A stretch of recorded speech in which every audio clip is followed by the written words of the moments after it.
What's going on, guys? Welcome back to another video. And in today's video, we'll be using Python's inbuilt memoization system to optimize our functions.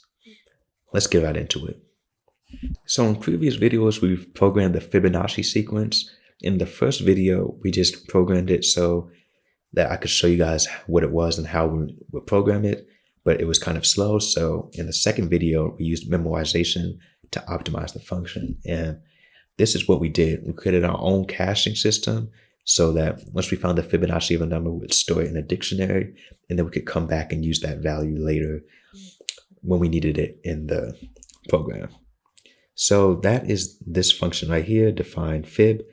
And you see we have our dictionary and so on. We just programmed it. If you haven't seen that video, go ahead and check it out. But that was the summary of what we did. Now, Python does all of this for us. And it does this by using a library called functools. So I'm going to import that here.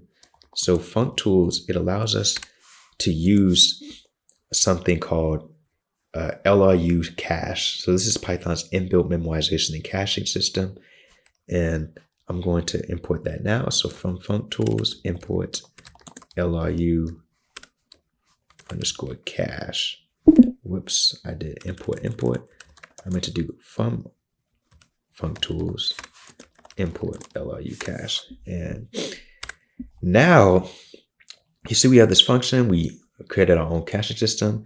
Now, if we use Python's inbuilt caching system, all you have to do is import this module, import LRU cache from this module. And you see, this is the original Fibonacci sequence function. Well, all we're doing is we're returning the number if it's less than or equal to 1. So if it's 0 or 1, we're just going to return the number, or not. If not, we're just going to do the mathematical Fibonacci formula. This was the really slow version. So if I just ran this, it would be really slow and it wouldn't run.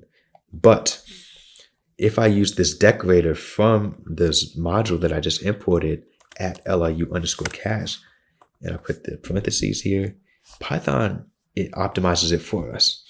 So now, instead of taking forever to run, this runs almost instantly.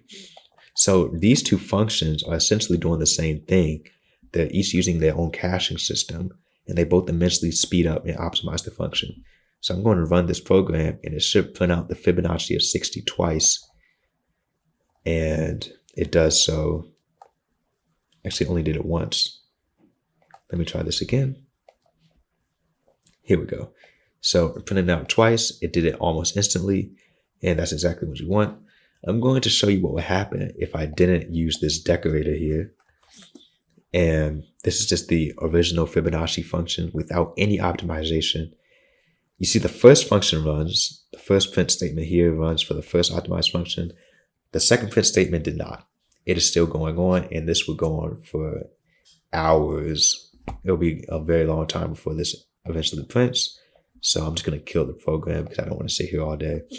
And yes, this is Python's inbuilt optimization system. Short video, but it's something that I thought I should show you just because it's useful for optimizing functions. If you enjoyed the video, make sure to like, comment, and subscribe, and I hope to see you in the next one. Take it easy.